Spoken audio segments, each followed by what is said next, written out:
Hello again, this is Evgenia. Today I want to show you how I do this beautiful design.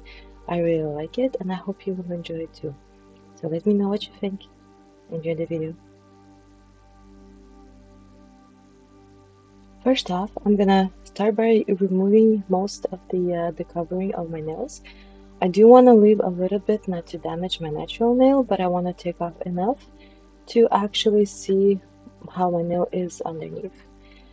Because I use transparent products and my nail did not grow up so much this side because I only did a correction about a week and a half ago. Yes, I just wanted to try out some new products and try the new design and I had some time. I'm not gonna remove too much of the product, but I still want to see what's underneath the product just to make sure that everything's okay.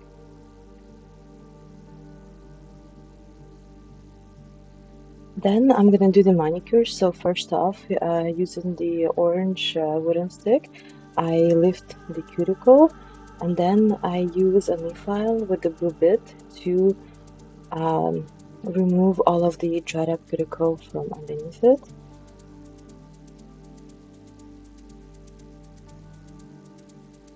And then I use the same bit to lift the cuticle up. So this is done, the lifting is done on reverse from the right side to the left side, and I kind of just push the cuticle up. My cuticle is quite easy to remove this way, and as you can see, with no pressure or no cutting, it just comes off. Then I use a red ball on about 8,000 RPM, and I just polish my hands, remove all of the skin that has dried up, and then I use some alcohol to remove all of the dust from my nails. Today I wanted to try out a base that I have. Usually I like the rubber bases, but I have this base from Beatles company and it's more liquid.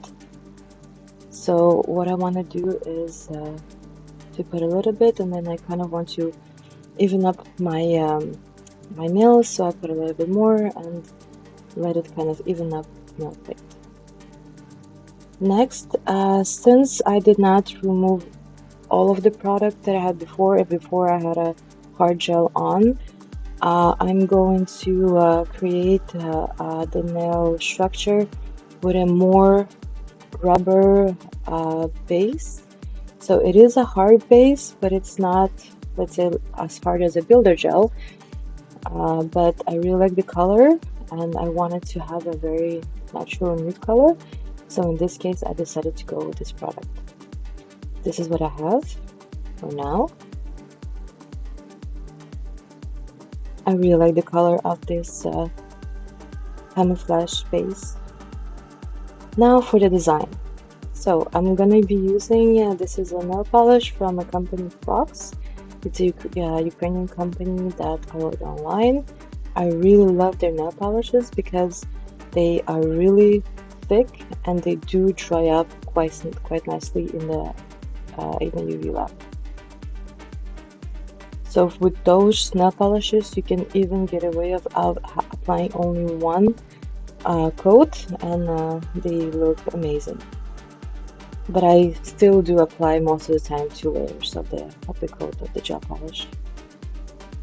Okay, then now I wanted to do the design, and as a first layer I decided to go with this nail paint that I have. I thought it was going to be a more blue, but it turned out to be a bit more purplish than I wanted to. But it's very easy to draw lines with this paint. So I kind of did like a French tip on one nail.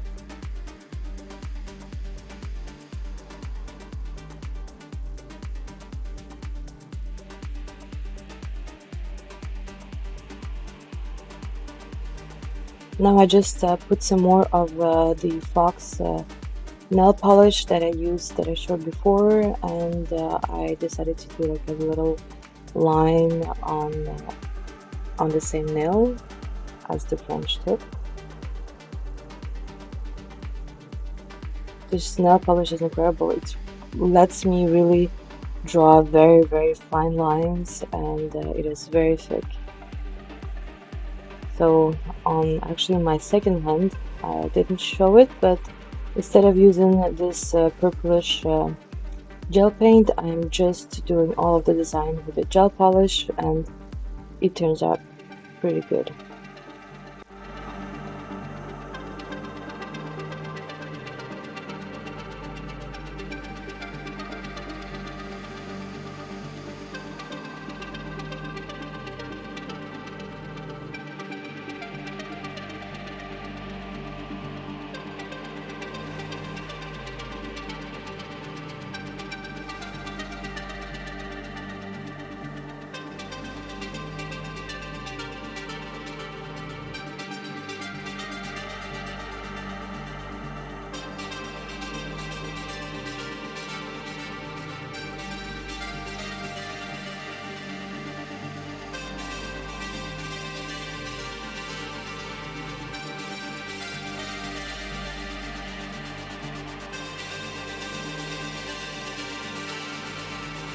Because the purple color that was supposed to be blue, I thought that it looked a bit didn't really fit the gel polish color that I had.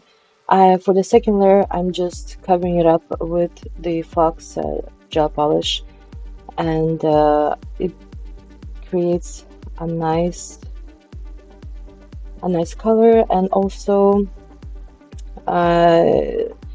it did not create a very thick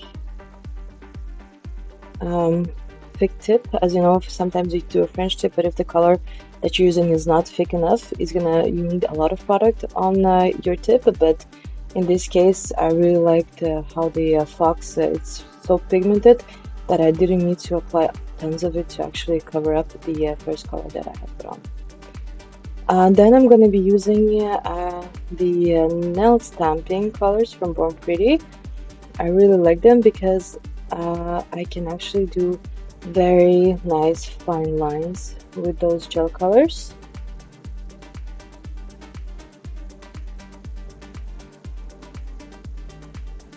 I really like to paint with them.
And next I'm working with the gold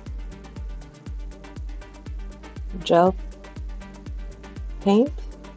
Actually, it's again the stamping paint from Born Pretty.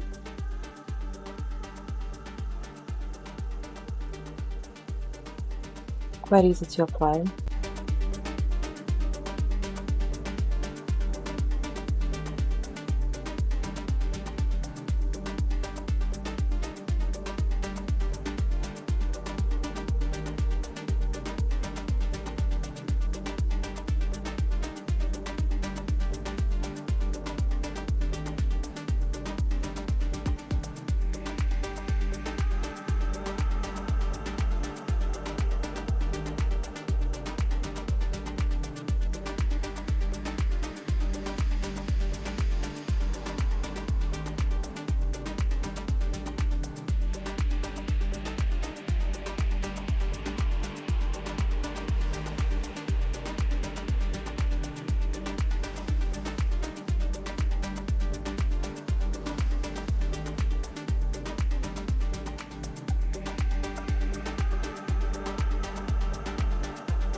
Next, I wanted to add some foil, and for the foil, I decided to put it on top of a top coat. And this particular top coat from, I think it's Super Shine Code Uno. What is interesting about it is that the chrome powder does not stick to it. So it is for the following steps of the design, this is a crucial moment because I wanted to really use this top coat because I didn't want to have my chrome powder everywhere. I just wanted to have it in particular places. So experiment with your top coats. For now, I'm using a top coat that the chrome powder does not stick to. So I'm placing the foil as I see it. I dried my hands in the UV lamp for 1 minute. Now I'm using another top coat. This is from the Beatles, the one that I showed in the beginning of the video. Now from this top coat, the chrome powder sticks to very nicely. So this is the secret of using the chrome powder and creating really beautiful designs, is that you have to try it on different top coats to see what top coat the chrome powder is gonna stick to. The one that I really like, it's a chrome powder in a stick. I bought it from the Villa Lisa store from AliExpress. It works beautifully. As you can see, it sticks to really well to the Beatles the Beatles top coat, and really only where I applied the Beatles top coat.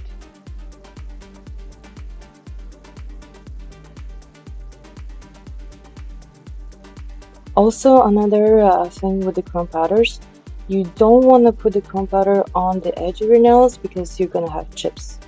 So I didn't put the chrome powder right on the edges. I left a little bit of space from the design to the edge, but if you do put it on the edge, you can just file it up a little bit to remove it, and then everything's gonna stay nicely for a month.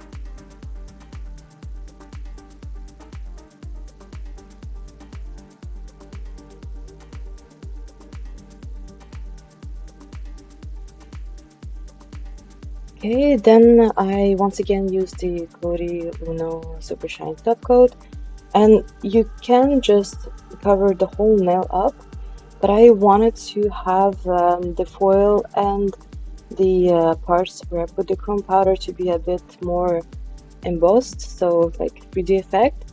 So I'm only covering those parts with a top coat. And yes, you do have to cover your chrome powder with top coat. If not, it's just gonna go away really fast.